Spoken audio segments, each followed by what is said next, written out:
Okay, let's shift gears and maybe you can give us an idea of what you're using these days and show us some of your new axes. Sure. Well, the newest company, of course, here's my 63 that I think this one, this is the one that's on the album cover, Texas Sugar. And this is the one that was bought after Tailspin. And this is the one that supposedly was Eric Clapton's guitar, but I don't know. As soon as I meet Eric, I'll ask him about it.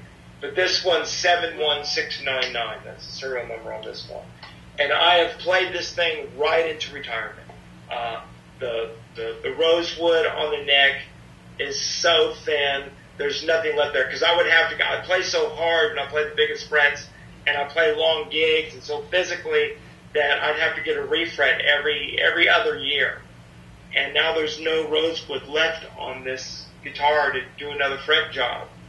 And I had Jim Hamilton work on it, and it plays okay, but nothing like what it should play. And of course, Jim, mistakenly, I didn't tell him, but he actually put some paraloid dots in it. I much rather would have preferred to leave the old clay dots in there, because there were some that were gone basically, but they're, I didn't tell him to do that. But it's Jim Hamilton. What can you say?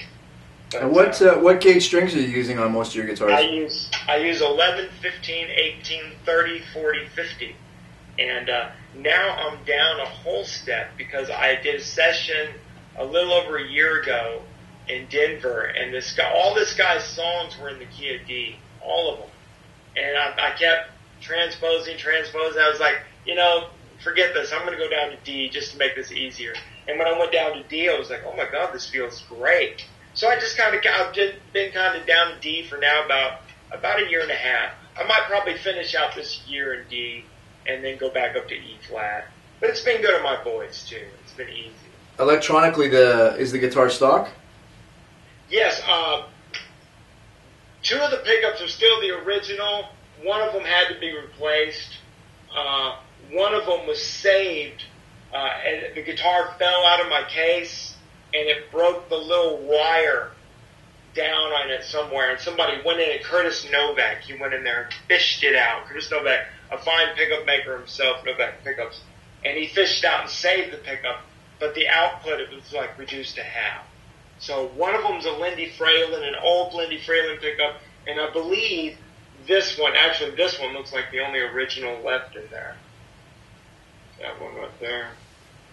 These two I can see are obviously, and I have the original pickup somewhere. But yeah, it is stock. It's the back pickup's wide open all the time. The way it's wired up like a strap. But yeah, and then I replaced the machine heads because I would bend them up from throwing it around and stuff. In the course of my playing. Yeah, for those of our viewers that don't know, Chris is quite the wild man on stage. At least when I last saw you, you were still pretty much a wild man, and the instrument was definitely a tool to channel what it is that you were doing. Yeah, it was an extension of my emotions sometimes. Totally. So that's what it's there for. It's my guitar. That's how I get the notes out of it. So I'll always whenever I shuffle off this mortal coil, this guitar goes to my daughter. And here's my little fashion statement. I would always get black ones. I just didn't like the way white ones looked. I thought it went better with black. And if you see this little mark here in the wood, that's done by me switching the pickup selector so much. It's actually grooves worn in there, right there, these 3 grooves. And that's from me switching the pickup so much. I take it different tones. I take it that your 5-way switch knob is glued on there, right? Yeah, there were some of them. Yes, exactly. It is glued on. You literally have to get 10 snips to cut the thing off. Yeah, because it has come off, and I just super glue it. I do. Okay, what else you got going on back there? This is just a few. Let's get out the quirky guitars. This was given to me by a guy named Tony Nobles. I don't think he makes guitars anymore. He was a luthier in Austin, long day. This is a total abalone shell guitar. That's what this is, and they're called Shell-licious. And that's abalone up here too. And this is I think this is one of two maple necks in my collection. I don't have any maple necks.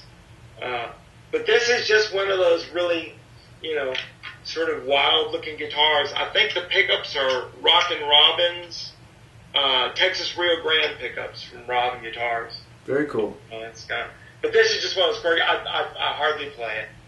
But it's cool. It's cool. I played it for a while. And let's see.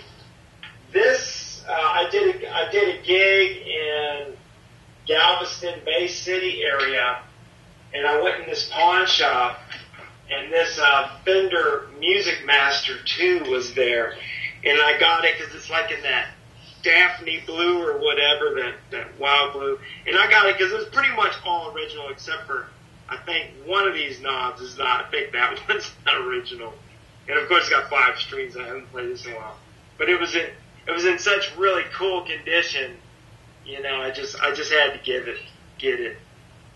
And I think this is like a 67, 68.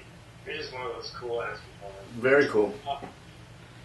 This is the one I'm playing now. This is my number one. Exotic stepped in. So I went to Fender, and I wanted Fender to clone my guitars. This is when Fender started cloning people's guitars. And I went to Fender. I said, please clone my guitar. And I don't need it for free. So I said, I understand that's the price for the guy off the street, but I said, this is me, so can we work something out? I said, $1,500 to $3,000, I'll pay that much. But, they sort of dragged their feet and they never got back with us. And this is when I was it's not like I was a nobody. I still had, Kevin Womack was my manager at the time. He was managing Los Lonely Boys. I mean, they have a direct line into Fender. And it just wasn't getting done. So Pro Sound Communications, which is also Exotic Guitars, stepped in and said, we'd like to sponsor you. And I said, well, I want my neck replicated, because that's what needs to be important to me, is how this feels here. Because this is what I'm used to right here. The body's a little different, of course, for trademark, copyright purposes. And the headstocks, I'm used to this headstock now, but, it's not a Fender headstock. It's not sexy. But they've stepped in. They cloned my neck, and they actually are a really good company. They've taken real good care of me. And so now I try to be a man of my word, and they're the company I go with now. So now I'm an Exotic endorser. So this is my number one album. This is the first one they made, and, it's sort of like this weird sort of ice blue, as they call it, because I just told them, something bluish green, because my Camaro is a turquoise color. And I said, give me a turquoise. And my wife's our colors are blue and green. Mine's gray and hers is blue, so it's a mix. So this is my number one. And they made me another guitar over here. I just broke a string on it because I was practicing on it. This is a forest green one with a tortoiseshell classic look to it. My trademark is, with Exotic is, like the old Fenders, I have to have the headstock the same color. I think it just looks great. And this one has actually one of those Super V sort of tremolo systems on it. And it's actually really nice. It really does stay in tune. It's real smooth. Exotic has a nice tremolo action too, but this is the only one that has a Super V. But this one I don't play this one. I took this one out in the tour in Europe, and I played it out there. And it went good, but you can see there's a little bit of wear in it there. Now your preferred neck shape is a medium C, right? I believe so. Yeah, it's or a B neck. It might even be a B neck or whatever's kind of the smaller necks. Right. And then it's shaved down a little. The guy at Austin Custom Shop, Rob, what's his last name? Rob, he knew exactly how I liked my guitars. So now, if you're interested and you want to have your tech look at it, we've got an on-staff columnist that does Axe the Builder, and he has a really, really amazing technique for setting up vintage tremolos that really works. Oh, we're getting out. Yeah.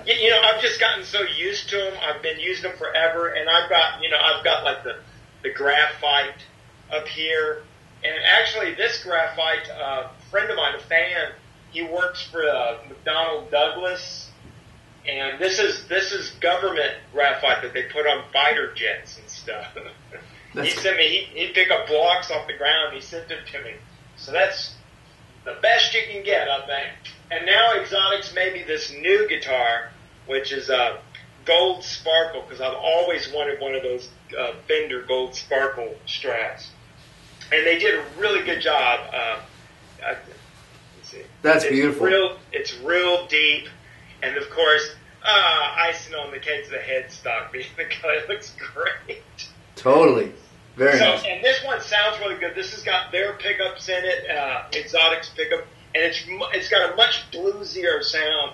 Whereas my other one, those are some old DiMarzio Blue Velvets they put in there, and that's got more of a rock sound, that guitar. A little bit more distorted, a little bit higher output, but this has definitely got more of a Fender sort of vintage Strat sound. But this one I'm starting to work it, and I had just picked up some of those titanium bridge saddles. So I'm endorsing the titanium bridge KTS, like Karen Titus Salad, KTS. And actually, I noticed the difference right off the bat, the tone of the strings with the titanium. For some reason, it sounds a little brighter. It sounds a little bit more full. You get more colors. To me, it sounds like that. Awesome. So, and me, I always have an affinity to jazz boxes.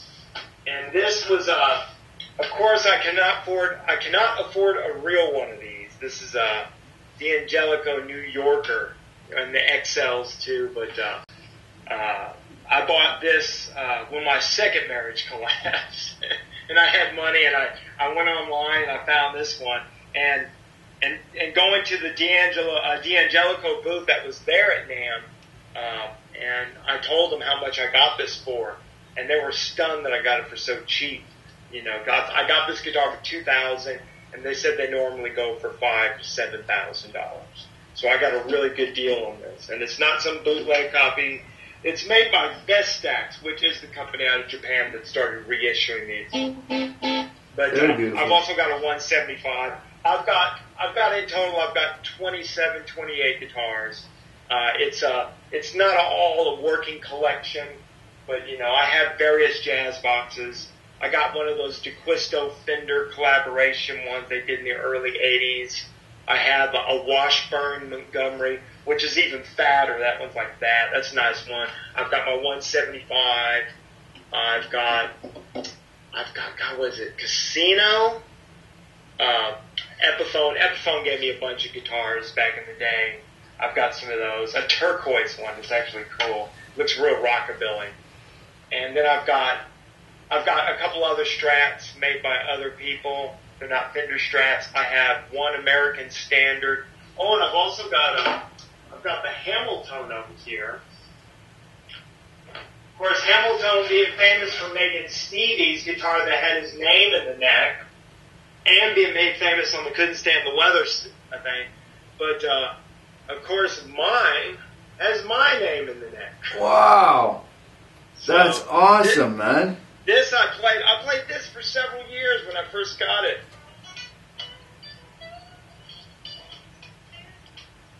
It actually plays pretty good. That's great. But it's a whole different animal. I mean, this neck is more like a Gibson neck because if you see it's got the binding and stuff here on the front and top. And that's a tongue and groove set neck.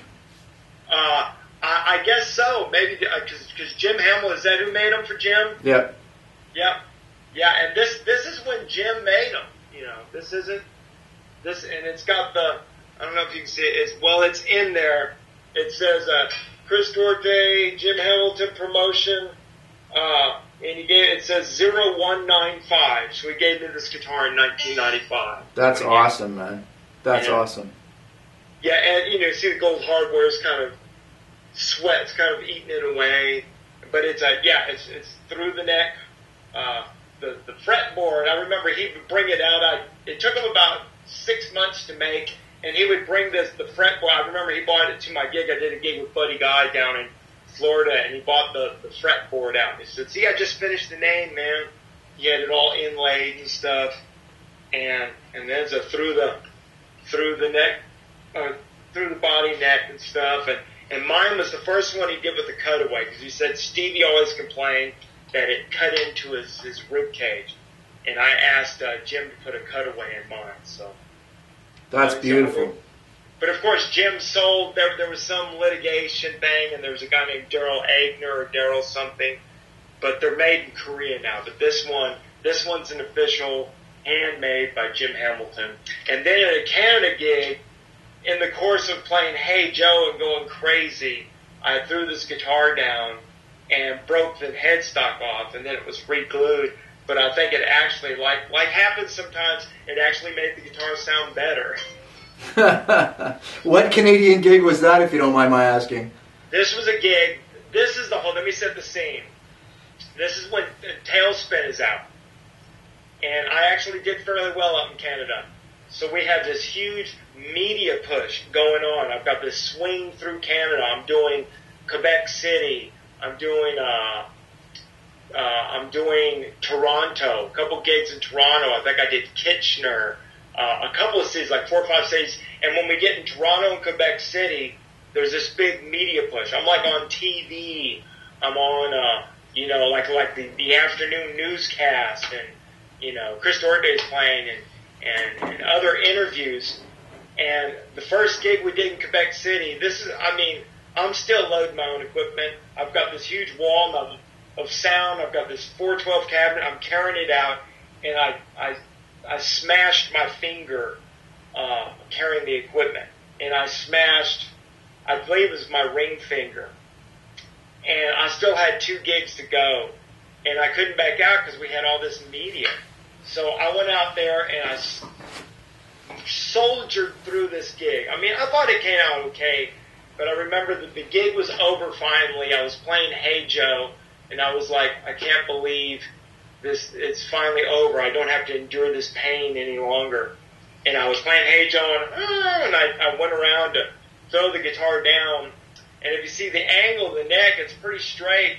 So when I threw it down, it caught on the headstock, and bang, it broke it up.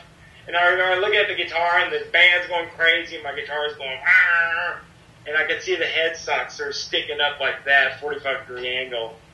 So I picked it up and I grabbed it, and I said, thank you very much for coming out, because I was just holding it together. And I went backstage, and when I went backstage, to the total shock of the Canadian musicians there, I just took this Hamilton and I threw it across the room, and bang, bang, bang, bang, bang. The headstock popped off, and in a moment of emotion, I was almost going to take the headstock and give it to somebody, because I had to go out there for an encore. People were going crazy. And I was going to take the headstock and give it to somebody sitting in the front row. Say, here you go. Here's a memento from the show. And it's a Hamilton. But I didn't. I got the better of me. And I borrowed somebody's guitar, and I went out there and finished the show.